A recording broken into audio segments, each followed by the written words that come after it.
এখন ঘুম ভাঙলো আমার। আপনাদের একটু টাইমটা দেখাই। 12ই নভেম্বর সকাল 7:41।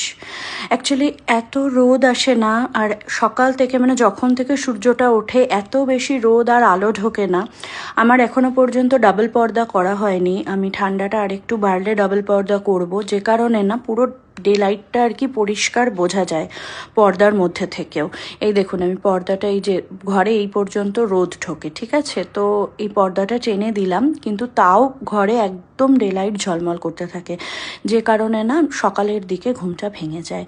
কি সুন্দর লাগছে দেখুন, একদম সোনালি রঙের গোল একটা থালার মতন সূর্যটা। আর এখানে আমি এই ফুলের গাছগুলো রেখেছি, তো এই ফুলের মাঝখান থেকে সূর্যটাকে দেখতে ভীষণ ভালো লাগে। তবে বাইরে কিন্তু মারাত্মক ঠান্ডা। আমি যে ব্যালকানিতে এসেছি, আর এই দেখুন আমাদের রেন লিলিতে কতগুলো আবার কুঁড়ি তৈরি হয়েছে, ফুটবে। এর মধ্যে থেকে দুটো মনে হচ্ছে আজকেই ফুটে যাবে, বাকিগুলো হয়তো কালকে বা পরশু ফুটবে। তো এই ফুলটা কিন্তু নর্মালি বর্ষাকালে ফোটে, কিন্তু এই ফুলটা দেখছি এখানে তো বৃষ্টি তেমন একটা নেই, কিন্তু এখানে বেশ ভালোই এই ফুলটা ফুটছে, মাঝে মাঝেই ফুটছে। আর এখান থেকে সকালবেলা দাঁড়িয়ে সূর্যটা দেখতে মানে ভীষণ সুন্দর লাগে। স্পেশালি যারা সূর্য প্রণাম করতে অভ্যস্ত, যারা সকাল সকাল উঠে সূর্যকে জলদান করেন, তাদের জন্য তো এই ফেসিং ফ্ল্যাটগুলো ভীষণ ভালো।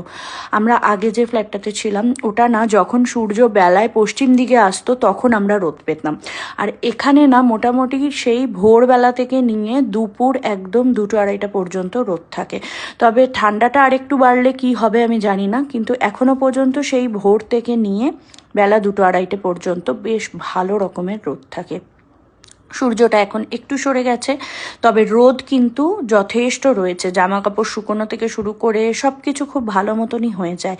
এটা আমার মায়ের ঘর। এই যে মায়ের ঘরের পুরো বিছানাটা রোদ ঝলমল করে সকালবেলা, আস্তে আস্তে তারপরে রোদটা একটুখানি সরে বারান্দাটায় থাকে, কিন্তু রুম থেকে বেরিয়ে যায়, যত বেলা হয় তত রুম থেকে বেরিয়ে যায়। আর এটা আমাদের হল রুমটা, আমাদের সিটিং অ্যারেঞ্জমেন্টটা যেখানে করা সেটা পর্যন্ত পুরো রোদে থাকে। আর এখানে আমাদের বেশ অল্প কটা গাছ আমরা রেখেছি, খুব বেশি গাছ এখানে দেইনি। এখানে যেমন আছে ধরুন এই যে পুঁই শাক গাছটা বড় বারান্দায় জায়গা হয়নি দেখে এই বারান্দাতে দিয়েছি এই বাড়িতে এসে।